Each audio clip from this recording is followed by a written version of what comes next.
പതിവില്ലാതെ നീ കൂടുതൽ എടുത്തുകൊണ്ടാണ് ഇഷ്ടമാണ് ചേട്ടൻ വന്നിരിക്കുന്നത്. അതിന്റെ ഉദ്ദേശം എന്താണെന്ന് എനിക്കറിയാം. നീ എന്നോടെങ്കിലും സത്യം പറ. നിനക്ക് മോഹൻ ചേട്ടന് ഇഷ്ടമല്ലേ? എടി, നീ മനസ്സിലുള്ളത് പറ. ഇഷ്ടമല്ലേ? എനിക്ക് ഇഷ്ടമാണ്. പിന്നെന്താ? പക്ഷേ എന്താ പക്ഷേ? ഞാൻ നിന്നോട് സത്യം പറയാം. പക്ഷേ കളിയാക്കരുത്. ഇല്ല, എന്റെ ഏറ്റവും വലിയ ആഗ്രഹം ഒരു സാഹിത്യകാരനെ വിവാഹം കഴിക്കാനാണ്. നിനക്ക് പ്രാന്താണ് എന്നിട്ട് നീ ഇവരെപ്പറ്റി എന്താ ധരിച്ചിരിക്കുന്നത്? ഏറ്റവും രസിച്ചേ ഉള്ളൂ, എല്ലാം പറ്റില്ല. നിനക്ക് നീ ഭക്ഷണം കഴിക്കണമെന്ന് ആഗ്രഹമില്ലേ? എനിക്ക് എന്ത് തന്നെ വന്നാലും അത്തരത്തിലുള്ള ഒരു ജീവിതമാണ് എനിക്കിഷ്ടം. ഒരു എഴുത്തുകാരന്റെ കൂടെ താമസിക്കുമെന്നാണ് എന്ത് രസമാണെന്ന് എനിക്കറിയാമോ? അദ്ദേഹം ഓരോ കഥകൾ എഴുതുമ്പോഴും ഉറക്കമിളിച്ച് കൂടെ ഇരിക്കാൻ, കഥ ചർച്ച ചെയ്യാൻ, കഥയുടെ പകർപ്പെഴുതി കൊടുക്കാൻ. എനിക്ക് ഇഷ്ടമില്ല. ഞാൻ പറഞ്ഞ ആരോടും പറയരുത് കേട്ടോ. ഞാനെന്റെ ചേട്ടനോട് പറയും. എന്റെ ചേട്ടന് വെള്ളം കുടിപ്പിക്കാൻ ഞാൻ സമ്മതിക്കില്ല. വാ, നമുക്ക് പോകാം.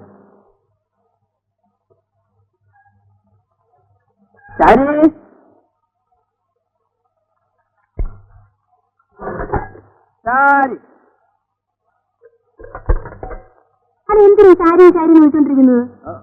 അയ്യോ, നീ എന്നെ തല്ലാൻ പറഞ്ഞേ. എനിക്ക് നിന്നെ പെട്ടെന്നൊന്ന് കാണണമെന്ന് തോന്നി, അതുകൊണ്ട് വിളിച്ചതാ. അല്ല, എനിക്കറിയാം എന്തിനാ വിളിച്ചതെന്ന്. കവിതയിലെ കേൾപ്പിക്കാനല്ലേ? കവിതയും കേട്ടോണ്ട് ഇവിടെ ഇരുന്നാലേ അടുക്കളയിൽ ഒന്നും അറിയാലെന്ന് മാത്രം. ഒരു ചായ കിട്ടിയാൽ തിരക്കേട്ടില്ല.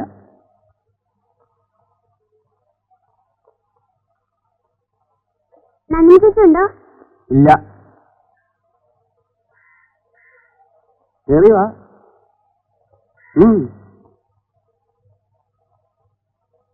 നീ ഏത് ക്ലാസ്സിലാ പഠിക്കുന്നത്? 4. കവിത കേൾക്കാൻ ഇഷ്ടമാണോ? ഇരിക്കെ. വടവൃക്ഷത്തിനിലയിൽ പ്രളയക്കടലിന്നലകളിൽ ഉലയാൻ ഇലയിൽ മയങ്ങാൻ പുതിയോരുലകം സ്വപ്നം കാണാൻ. മനസ്സിലായോ എനിക്ക്?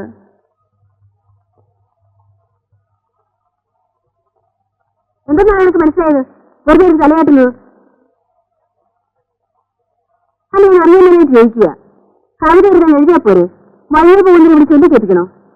അല്ല പിന്നെ.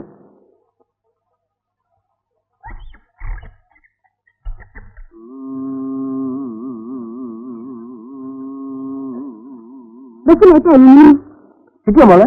എനിക്ക് എഴുതേണ്ടി കിട്ടി. അത് റിസർവ് ചെയ്തിരുന്ന ഉള്ളൂരിന്റെ ഉമാകേരളം. ലത വായിച്ചിട്ടുണ്ടോ? വായിക്കണമെന്ന് പലതവണ വിചാരിച്ചതാ. അന്നൊന്നും കിട്ടാനില്ലായിരുന്നു. അമ്മാവ് ഞാനിപ്പം വരാം. ഉള്ളൂർ ആരാന്നറിയണമെങ്കിൽ ഉമാകേരളം വായിക്കണം. നീയെന്നെ രക്ഷിച്ചു നിന്ന് കിട്ടി. അല്ലെങ്കിൽ അമ്മാവൻ കവിത വായിച്ചിട്ട് വധിച്ചേനെ. ഞാനിന്ന് കാണാനായിട്ട് വന്നതാ. കാണാൻ എന്താന്ന് പറ.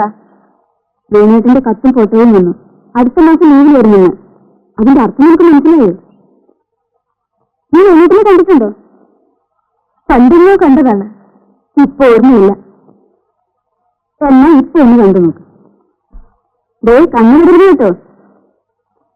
ഒടുങ്ങി തന്നെ പറ. ഇവിടുന്ന് പോകുമ്പോ വീട്ടിൽ പോയി വരുന്നതാ. അവിടുത്തെ ചപ്പാത്തിക്ക് അടുത്ത് വീട്ടിൽ തീർത്തു. മതി മതി, അന്ന് അന്വേഷിക്കുന്നു. വാ. നാളെ എപ്പോഴാ മോളെ പ്രസംഗ മത്സരം? വൈകുന്നേരം 5 മണിക്ക്. ഓ, പതുക്കിലോടി. എന്താ വിഷയം? രജനിയുടെ കൃതികളെ കുറിച്ച്. നിനക്ക് പറ്റിയ വിഷയമാണല്ലോ. ചേരുന്നില്ലേ? എനിക്ക് പേടിയാ അച്ഛാ. സ്റ്റേജിൽ കയറുമ്പോ ഇതിന് വിറയ്ക്കും. എന്തിനാടി വിറയ്ക്കുന്നത്? കുറെ ഭക്ഷണം ആമ്പിള്ളേരുണ്ട് കൂവാനായിട്ട്. അവര് കൂടിക്കോട്ടടി, അതൊരു വശത്ത് നടക്കും. നീ പ്രസംഗിക്കാനുള്ള പ്രസംഗിച്ച് എന്റെ പാട്ടിനെ ഇറങ്ങി ഇങ്ങോട്ട് പോരണം. അച്ഛൻ പറഞ്ഞതുകൊണ്ട് നാളെ ഞാനും പ്രസംഗിക്കാൻ പോവാ. എന്താ ഇനി അച്ഛനും നോക്കൊന്നും വേണ്ടേ? ശാരി, നീ വല്ലതും അറിഞ്ഞോ? നിന്റെ മോള് നാളെ കോളേജിൽ പ്രസംഗിക്കാൻ പോവാ. ഓ, എന്നാ അച്ഛൻ തോളത്തെടുത്ത് വെച്ചോണ്ട് നടന്നാട്ടെ. എനിക്ക് പെമ്പിള്ളാര് പ്രസംഗിക്കുന്നതിനൊന്നും വലിയ മതിപ്പൊന്നുമില്ല. ഒന്ന് ഇങ്ങനെ വെച്ചാട്ടെ. രജനി എന്ന എഴുത്തുകാരൻ ജീവിതം കണ്ടിട്ടില്ല, ജീവിതം എന്തെന്നറിയില്ല. കുറെ മലയാള പദങ്ങൾ കൊണ്ടുള്ള കസർത്താണ് അദ്ദേഹത്തിന്റെ കൃതികൾ. വാക്കുകൾ സാഹിത്യം സൃഷ്ടിക്കുന്നില്ല. മനുഷ്യജീവിതം കണ്ണും കാതും തുറന്ന് നിരീക്ഷിക്കുന്ന ഒരാളിന് മാത്രമേ ആത്മാർത്ഥമായ സാഹിത്യ സൃഷ്ടി നടത്താനാവൂ. രജനിക്കതിന് കഴിയില്ല. അദ്ദേഹത്തിന്റെ ഏതെങ്കിലും ഒരു കൃതി സാഹിത്യം എന്ന വിഭാഗത്തിൽ പെടുത്താമോ എന്ന് ഞാൻ സംശയിക്കുന്നു.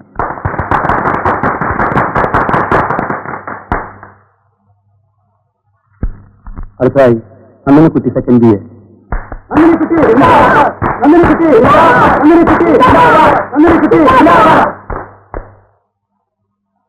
രജനിയുടെ കൃതികൾ വായിച്ച് മനസ്സിലാക്കാത്ത ഒരാളാണ് ഇപ്പോൾ സംസാരിച്ചത്.